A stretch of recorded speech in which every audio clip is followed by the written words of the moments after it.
Okay, well, we have heard from the panelists a number of perspectives which are pretty much aligned. So let me now invite you to raise questions and challenge the panelists on what they've said and press them a little bit harder. On the one hand, we have heard an optimistic perspective, so we know better to identify the situation. We have better coordination mechanisms, yet we see so many people in growing numbers in extreme food crisis situations. So we have time probably for 2 rounds of discussion. I'll take about 4 questions at a time.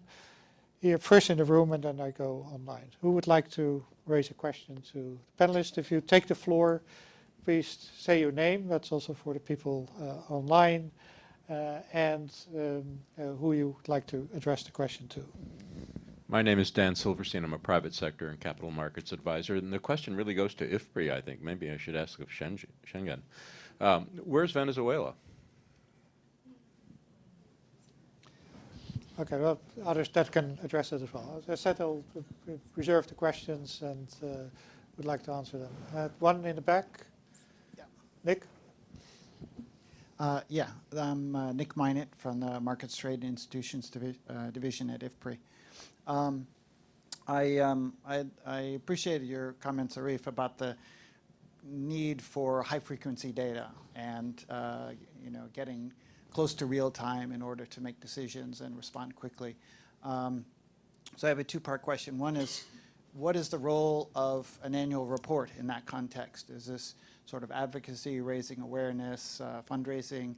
And then the second part is, I was wondering if you could, I know we've talked about this before, but I was wondering if you could elaborate a little bit more on the efforts to increase the frequency of this type of information and the flow to decision makers at the donors and other partners. Thank you. Thank you. Yes? My name is Tamu from Save the Children. My question is from the title. So, how this report is going to change the way we respond, which it says from humanitarian to development response. So what makes it different, really? The other question I have is, most of the countries that are affected are related to conflict. So as a humanitarian community, what are we doing to prevent the conflict itself? Okay. Lady over there.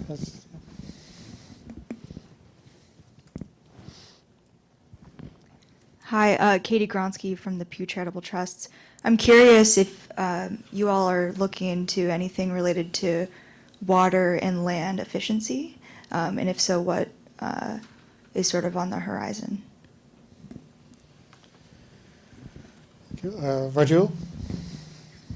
Thank you, Rajul Pandialoch at IFPRI. This is a question for Beth. Beth, you mentioned the reorganization underway at USAID, resilience being higher on the profile, and USAID has also been at the forefront of investments in nutrition and along with food security. So I'm just wondering how you factor nutrition into resilience building and how what type of attention that will get going forward. Thank you. Let me take one more question if there's a question online. No? Not yet? Okay, maybe they're holding their horses for now. Okay, so we have 5 questions. Maybe Beth, you want to start with the last question first? Sure. Nutrition, of course, is absolutely critical to resilience, and that's built in front and center. It's been elevated in our global food security strategy. Also recognizing how complex it is, the importance of water and sanitation within that. I think the proposed redesign focuses on a new bureau that is the Bureau for Resilience and Food Security that would have a center of excellence for nutrition within it. it would elevate nutrition leadership within the agency to the deputy assistant administrator level, just get into the bureaucratics, but I think it's important and would really have a way to pull together the disparate programming and resource teams that focus on nutrition across the agency into a consolidated approach, which is the vision, and enable us to program in a more synergistic, coordinated way. So I think it's a huge elevation and increased importance on nutrition going forward. I also wanted to just address a little bit about the question about how your question about how we're going to plan, how this will change how we're doing business. And I think that for us at USAID, and I think also for the broader community, this increased focus on resilience is really important. It does bring together a lot of the sectors that we need to really think about how we address recurrent humanitarian crisis before it happens. Recognizing that where we invest is important. Again, we're not shifting, we're increasing investment in areas that we hadn't invested in before. We're working in ways, to have more flexible contracting mechanisms for those of you who share bureaucratic struggles like some of us do, having the right contracting mechanisms so we can be flexible, that can shift to respond to the real-time data and the real-time needs. So we have mechanisms on the ground. For example, in Ethiopia in 2016, we had development mechanisms on the ground. They're on the ground all the time.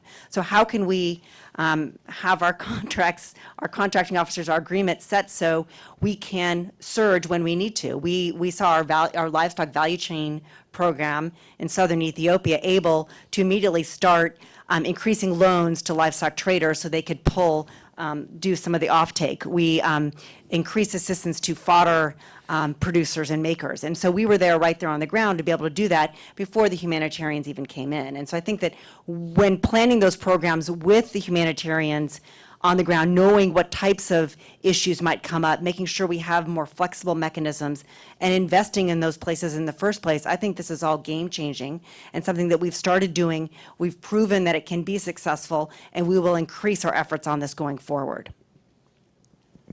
Okay, thanks, Beth. Arif, you may want to follow up both on this question, how the report is going to change responses, and also whether the frequency of reporting should not be much better in order to be responsive. So let me start with the usefulness of a report like this. One is on, food security is always very divergent views and opinions of different people, right?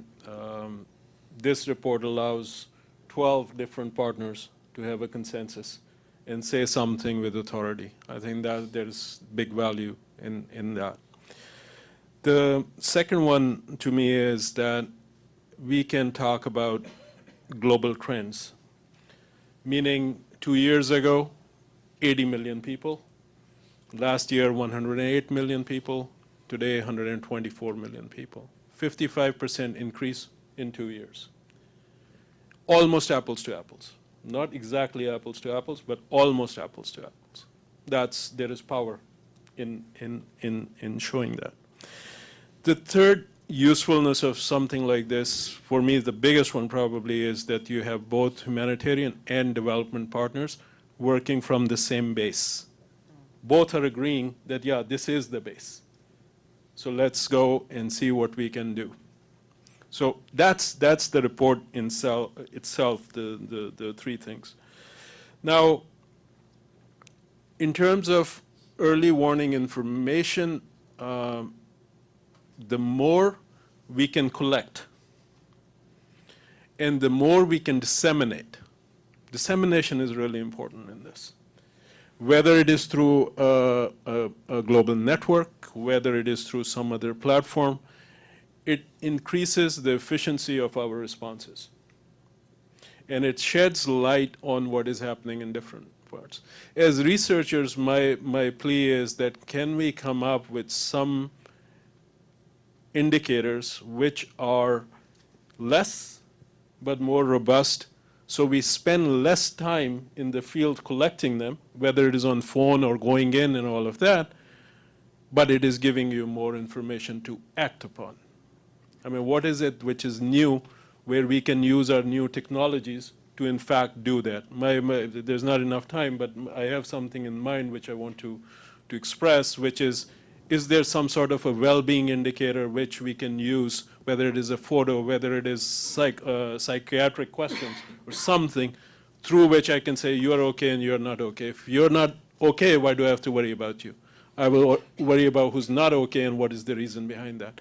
That type of work, which is really important. Coming back to your question from SAVE, why would you expect the numbers in 2018 to go down? Logically, you should not expect the numbers to go down in 2018. Why? Because we are not seeing any structural change. Stop some of the conflicts, find a political solution to these conflicts, the numbers will start to go down. But without that, don't expect numbers to go down. And I think this is almost, it's logic. Yeah. So for us, if you want the numbers to go down, we have to have a political solution to these conflicts. Till we find a political solution to these conflicts, we have to continue doing what we are doing in terms of saving people's lives, and on the resilience side, changing people's lives so they don't become enticed in some of the things which are happening around the world. I think, yeah, that's No, thanks, Thank you. Arif. Maybe, Dominique, to follow up on that point, since we gave as a subtitle for this conversation to line humanitarian development assistance in situation of food crisis, but the last point clearly makes clear is the third element of that equation should be peace building. So how do we do that alignment, and what's happening in practice to align the peace building into this equation?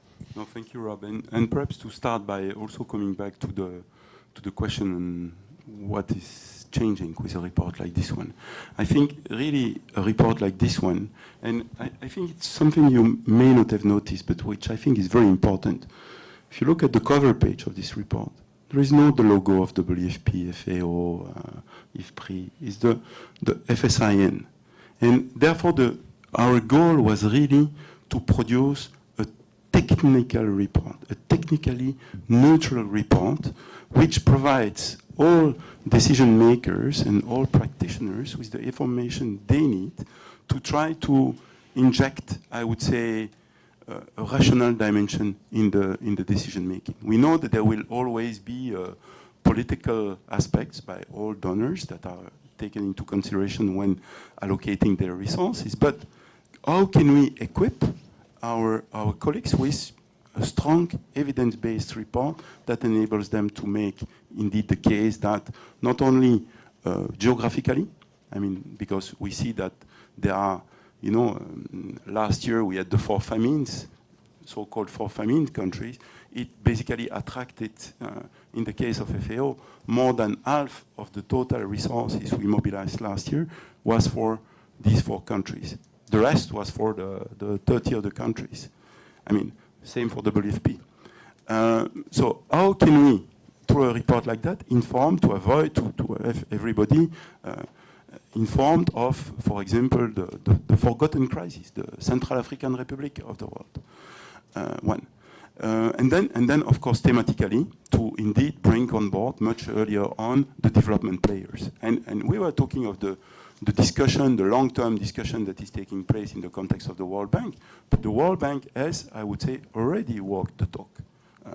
Through their fragility, conflict, and violence, they have already started to invest in really the most difficult protracted crisis of the world. In the case of FAO last year, we've been working with the bank in Yemen, in Somalia, and in South Sudan, with substantial investment from the bank. And again, the same for WFP in this country.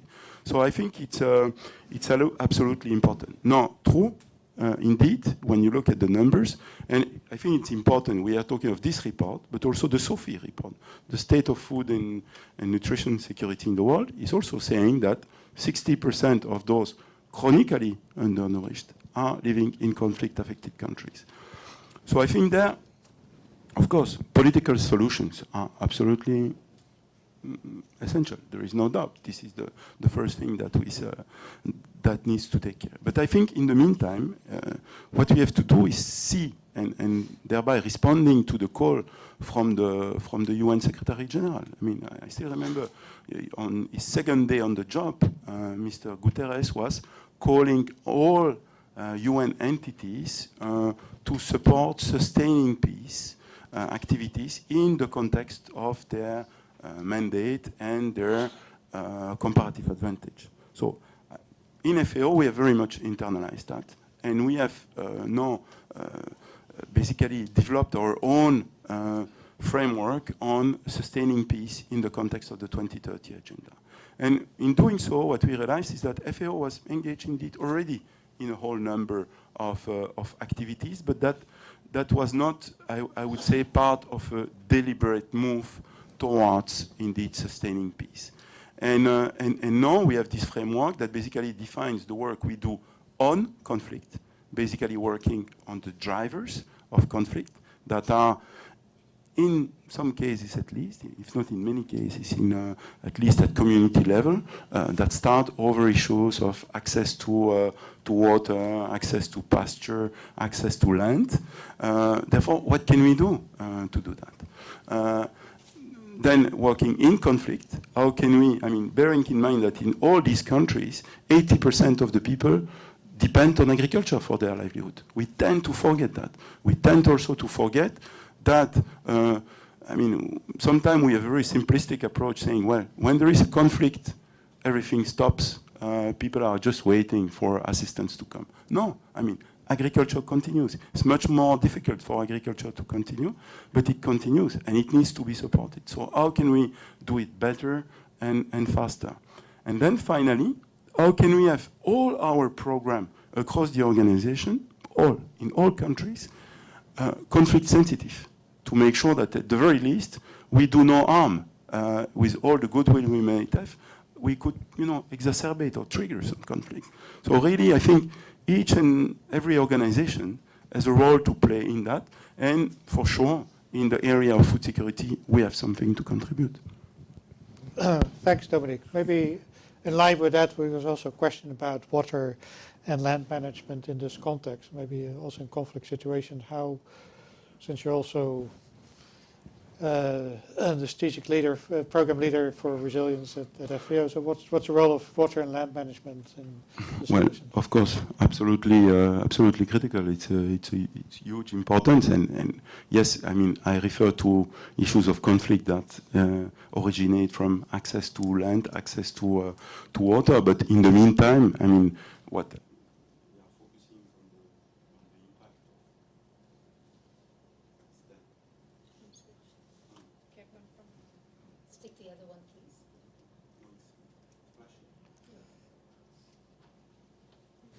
Okay, sorry.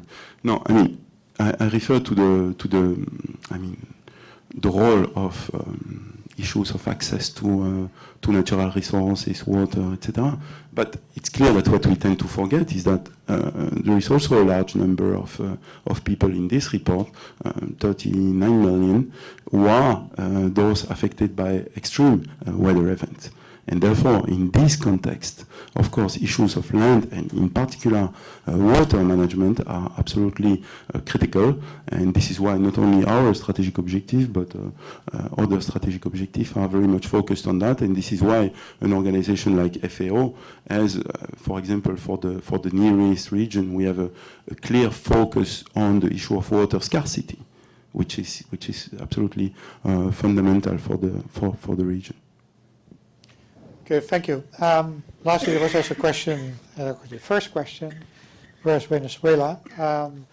What I can say from IFPRI side, we are undertaking now a study on the food security situation in Venezuela. It's extremely difficult to collect the correct information for it, but hopefully in the coming weeks we'll have first results of that. But maybe, Luca, so you have also a view on that from the work on the IPC, why it's so difficult to do things in Venezuela at the moment and include it into this big panorama. You have seen in when I showed the result of the global report last year. I mean, through a number of analyses, we believe that there are 61 countries in which there is a likelihood of a food crisis.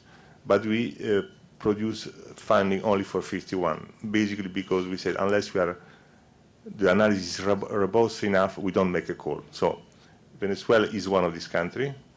The problem is a governance issue, and is an open secret that in countries like Venezuela, Eritrea, North Korea, today is very difficult to collect the data that we think are necessary to make a call in terms of.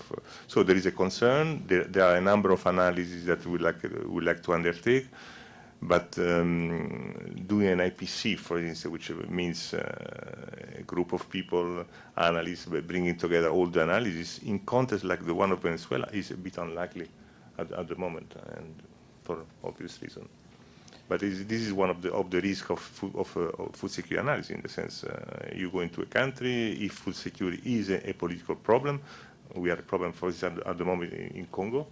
If they think is a political problem, then the analytical process we want to undertake becomes a bit much more difficult, no? So this is so I cannot say that I see I will have Venezuela in the map. That is. We know it's difficult, not a good situation, of course, but we're working on it. Okay, to close the Q&A, we have one or maybe more questions from people online. I have 3 questions. The first one is from Musidia. She's from European Commission, Directorate for International Cooperation and Development. She basically says, the report seems to focus on acute malnutrition. How do you think chronic malnutrition can be factored into assessing food crisis? The second one is from SB. How is resilience operationalized at the country levels? We are already struggling with the multi-sectoral coordination in areas such as nutrition interventions. How do we change the thinking that resilience is another project? The third one is from PA. Numbers are staggering. Could we have done this report earlier, and what practices are in place to measure the progress? Thank you. Okay, 3 questions. I suggest to the 3 panelists to just take on one of them and try to be brief with an eye on the time so we can finish this event at 11 o'clock. Beth, you want to start with any of these questions? I'll take the one on resilience, and at the country level, I think that country leadership, as I mentioned earlier, is critically important to advancing resilience. And it's not another project, it's a lens. It's how we think about the way we're doing development, how we think about the capacities that we need, and where we're targeting our assistance. And I think that I'll bring again the example of Kenya and their Ending Drought Emergencies effort. This was a national effort that pulled in ministries from across the board, pulled in donors, and really led the way to significant investment in northeastern Kenya. And I think that's the type of multi-sectoral effort when you have that country leadership is really critical. Thank you. Arif, you want to talk about the chronic malnutrition question? No, that's a really good question. Now, if you globally look at it, right? So there are about 155 million children who are chronically malnourished, of which about 122 million, which is about 75%, are living in conflict-affected areas. And when you look at the acutely malnourished children, you have about 52 to 55 million, which is in this report. Again, majority of them obviously in the conflict-affected areas. What we are seeing is that when in places where there is conflict, the children get wasted very, very, very quickly. So there has to be some kind of, I mean, my executive director, he actually makes us do calculations to figure out that if we were not able to intervene in the next 3 to 4 months, and if there was no assistance available, what would happen to those children? And then we are also sort of on the advocacy side, if you will, we are linking this to for example, the 1,000-day concept. That if we are saying that, you know, if during the first 1,000 days, of a child, if they are not adequately nourished, they never catch up in terms of their productivity. So what does that say in these conflict-ridden societies about the next generation and the productivity of the next generation? So for us, we are keeping a very, very close eye in terms of the relationship between chronic and acute malnutrition, but also trying our very best to address the acute malnutrition head-on so we can save people from the consequences to the next generation. Thank you. Yeah, thank you. Okay, last question, Dominique. The question comes a bit back to an earlier question. Is this report timely enough? Well, two things. Also, I will add something on the how resilience is operationalized at country level, if you allow, because I think it's quite important. And as a matter of fact, in our sector, in the food security sector, you may know that FAO and WFP are co-leading the food security cluster. And what we see is that we have quite a large number of partners at global and at country level, and there are regular demands from our partners. How do we turn this, humanitarian development nexus, this resilience, into really practice at country level? And that's why I think we are really committed to work at, and we are working with the EU also on that, at defining different typologies of response for different type of context that can then be indeed adapted, contextualized to the particular situation. So I think this is really a role that we see for us as part of this this network. So now it was on the timeliness of this report. Well, I think as was said before, we have this report that is produced once a year that enables us to make the case forcefully. And actually, we are here today, but we were in Brussels last week, in Geneva, in New York yesterday, to really draw the world attention on the situation of these 124 million people. But there are updates of this report, and now there will be real-time information made available through the website. So each time there will be a new IPC analysis, it will be posted, available, and therefore enable much more real-time action. Because this was clearly a request from our pure humanitarian colleagues. I mean, the ECHO colleagues, I mean, they were saying, yeah, a report like that is interesting in that it made the case, but I mean, we would like to have much more operationalized. So I think this one makes the case, and then we have the real-time updates as well as the mid-year updates that are very important. Thank you, Dominique. Well, we have to bring this to a close. What we've done, we have Schengen final will give closing remarks. That's good for me, so I don't have to sum up anything. But before we give the floor to Schengen, let's first give a hand to the panelists for informing you about the report and its responses.